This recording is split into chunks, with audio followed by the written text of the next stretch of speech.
It was a dark night. The streets of the city were flooded with rain and thunder. A taxi was speeding down the road. Inside was a young girl named Zoya.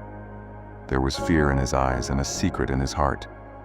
He held his bag tightly to his chest, as if there was something inside it that could change the fate of the world. Suddenly, a truck stopped in front of the car. There was a loud brake sound. The taxi driver screamed and the car rolled to the side of the road.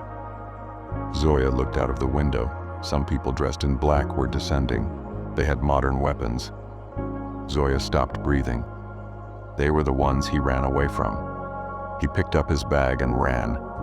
His feet were slipping on the rain-soaked road, but the heartbeat was propelling him forward. Gunshots were heard from behind. The sound of explosions was ripping the silence of the night. For a moment he thought it was all over, but at that moment a motorbike approached him at high speed. A man wearing a helmet raised his hand and said, "Come on, if you want to live." Zoya did not even think for a moment. She sat on the bike.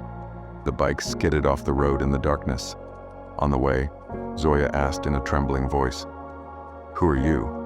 The man simply said, "I have come to pay off an old debt." The journey was long and dangerous. The enemy's drones were hovering in the sky.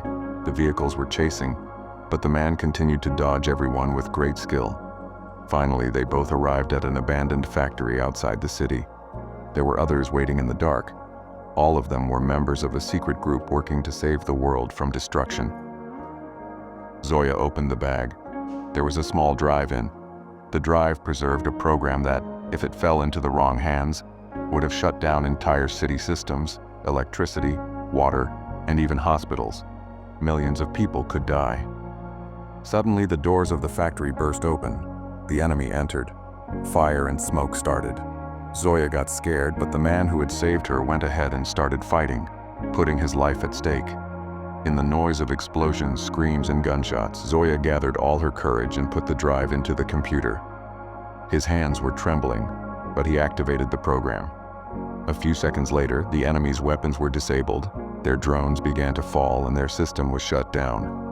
Only the sound of Zoya's breath and raindrops remained in the darkness. The man, who was on a bike, fell to the ground with injuries. Zoya ran to him and cried, "Who are you?" "He didn't even know my name, so why did he kill me?" He smiled and said in a low voice, "This city was once mine, and you saved it." Then he closed his eyes. Tears flowed from Zoya's eyes. Police sirens sounded in the distance, and darkness began to descend on the city. The rain had stopped, but there was an eerie silence in the city. Police cars lined up outside the factory, ambulance lights were out, and the smell of debris and gunpowder was all that was left inside. Zoya was sitting in a corner. Her eyes were fixed on this empty space, where the stranger was. When police arrived, his body was not there. Zoya's heart stopped for a moment. Where's that man gone? He was alive? Somebody else took it? A police officer approached him and said, "Give us the drive, it will go into government custody." Zoya's ears perked up. She knew that if this drive went into the wrong hands, everything could be ruined. He said with a slight smile, "Then the drive will come. I'm sure it's in the right hands." Anger flashed in the officer's eyes for a moment, but he did not say anything. 2 days later, Zoya arrived at a secret address. It was an underground headquarters, full of modern computers and large screens. They were the first people he met. Their leader looked at him and said, "Do you think the game is over?" "The actual game has just begun," Zoya asked in surprise. "You mean? The enemies are gone, the system is shut down." The leader pressed a button. On the big screen, the map of the world appeared. Red signs were flashing on different countries. This network is not limited to just one city or country. It is spread globally. The drive that you have is only the first part of it. The other 3 are still there. If they all get connected, the entire digital life of the world will go under their control. The ground crumbled under Zoya's feet. "It's not over yet," the leader said emphatically. "It's not over, it's just beginning. And you must complete the mission for which this stranger risked his life." Zoya remembered the smile of the man who had said, This city was once mine too. His tears dried up. He clenched his fist and answered, "Now I'm not going back." His determination was clearly visible in the lights of the headquarters. She was no longer just a runaway girl, but was going to be a warrior who would face the oncoming storm. Zoya's words echoed in the dim lights of the headquarters. There was a fire of fear in his eyes. The leader looked at him for a moment and said slowly, "If you are really prepared, this mission will not be easy. You have to find those parts which are hidden in different corners of the world. And remember, every step you take will be accompanied by the shadow of death." Zoya nodded her head. The heartbeat was fast, but the determination was stronger than ever. Suddenly, a light appeared on the screen in the room. The red light was flashing. One of the members shouted, "Someone has infiltrated our network." Everyone was aroused. Lines of code were running on the computer screen. Zoya looked shocked. Those were the signatures she had seen at the factory. The enemy was alive and it was close. The leader hit the table in anger. "It's not possible. We had destroyed their system." But there was another thought in his mind. Isn't the stranger, who she thought was dead, actually alive? And if he's alive, where is he? A friend or an enemy? He remembered that when he fell for the last time, a strange secret was hidden in his eyes. Was he part of any other game from the beginning? The lights went out for a moment. Only the lights remained in the darkness. Zoya pulled the bag close to her. His fingers were tightly clenched in his hand. The leader said, "We have to leave immediately. The enemy knows we have the drive. Now you have very little time. The first one is Istanbul. The second part is hidden." The sound of helicopter wings began to echo on the roof of the headquarters. Zoya took one last look back. His life was about to take a new turn. As the helicopter flew into the darkness, the lights of the city flickered like the waves of the sea below. Zoya looked at the sky and pressed a question in her heart. He's a living stranger? And if so, where does it stand? The helicopter disappeared in the dead of night, and the story took a new turn. The sound of the helicopter gradually faded, and as the machine flew over the blue waters of the Mediterranean, fear and excitement began to beat together in Zoya's heart. Below, the lights of Istanbul flickered. Centuries-old minarets and modern buildings stood side by side as the past and present challenged each other. The leader's voice echoed in the headset. "Remember, our every moment here is precious. The enemy has already arrived. The second part is hidden in the basement of an ancient library, but it is not easy to get there." Zoya looked out of the window. The same question was circulating in his mind. Is the stranger alive? And if he is alive, is he behind all these signs? The helicopter landed at a secluded spot on the edge of the city. The night was cold, and the humidity and the smell of the sea dissolved in the air. Zoya held onto her bag tightly and moved ahead with quick steps. The path led them to an old mosque. Beneath it was the library where secrets were said to have been buried for centuries. As they descended from the dark clouds, the air became heavy. Old torches on the walls flickered, and a vast hall opened below. But there was no silence. Zoya stopped. There was movement. Suddenly, several armed men appeared in the light. They had guns in their hands and guns in their eyes. The leader went on and laughed. "We knew it. You will come here. Now it will be part of us." Zoya looked at the room. A stone table was placed on the floor, on which a small box was placed. That was the second part. But the enemy stood between him and her. The heartbeat became faster. The drops of sweat settled on the forehead. The same stranger's voice echoed in his ears again. "If you want to live, stop being afraid." Zoya took a deep breath and took a step forward. The enemy's guns fired. A moment later, the air was filled with the sound of gunfire. There was a war between light and darkness. The sound of gunshots reverberated, hitting the rocky walls and making the atmosphere even more frightening. Zoya quickly hid behind a pillar. The bullet passed right next to her and pierced through the wall. His breath was heavy, but there was no fear in his eyes. He pulled out a small smoke-emitting device from his pocket and slammed it on the floor. Within moments, the entire hall was filled with smoke. The sounds of the enemy's cries and coughing resounded. Zoya, seeing the opportunity, came out of the pillar and moved forward, struggling on the ground. The box was in front of him, just a few steps away. Suddenly, a hand grabbed his arm. She turned to see the leader of the enemy standing in front of her, anger in her eyes and a sarcastic smile on her lips. "I understood.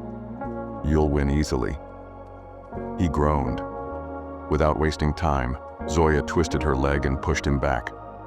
He fell, but the gun was still in his hand. An explosion ripped off part of the roof and brought down debris. Everything stopped for a moment. Zoya took advantage of the moment, running and holding the box with both hands. As he picked it up, a strange buzz spread through the hall as if an old mechanism had been set in motion. Light began to shine from every corner of the walls. The old library seemed to be alive. The enemy began to retreat, fear in their eyes. The leader shouted, "That box should not fall out of our hands," but now it was too late. Zoya grabbed the box to her chest. There was another drive hidden inside it, just like the first drive. This was the second part, the one for which many groups of the world were ready to shed each other's blood. The sound of the leader's footsteps was getting closer, but there was now a quiet confidence in Zoya's face. She knew the journey wasn't over yet. The real game would begin now. His heartbeat and the dim light of the box shone together in the darkened hall. The light in the hall was now dimming. Smoke was starting to billow and the enemy was trying to regain control. Zoya took the box firmly to her chest and took a quick step back to examine the sides. An old door in the corner of the wall was half opened, probably the secret passage to the basement. The voice of the leader. "Don't let him go." The edge of the guns had risen on him when Zoya pushed the torch placed on the table. The fire spread, burning paper and old racks. In a moment, the noise and smoke covered the hall. He ran towards the dark door, holding the box with full force. It was dark and humid inside the narrow tunnel. Water droplets were dripping from the roof. Zoya's feet were quickly falling to the ground. Shots and screams were still coming from the back, but she wasn't going to stop. After several minutes of running, she suddenly arrived at an open place. There was an underground river in front of which an old wooden boat was tied. She didn't hesitate, immediately got on the boat and opened the rope. The river flowed fast. The boat began to move in the darkness. A light was shining on the surface of the water, and another boat appeared in the distance. Zoya looked shocked. The boat was heading straight towards her. A man in the boat was wearing a helmet, but as he approached, he took it off. Zoya's eyes opened. That was the stranger, which he thought was dead. He had the same sparkle in his eyes, but now there was a look of harshness and strangeness on his face. He smiled slowly and said, "Well done, Zoya. You found the second part." Zoya's heart stopped for a moment.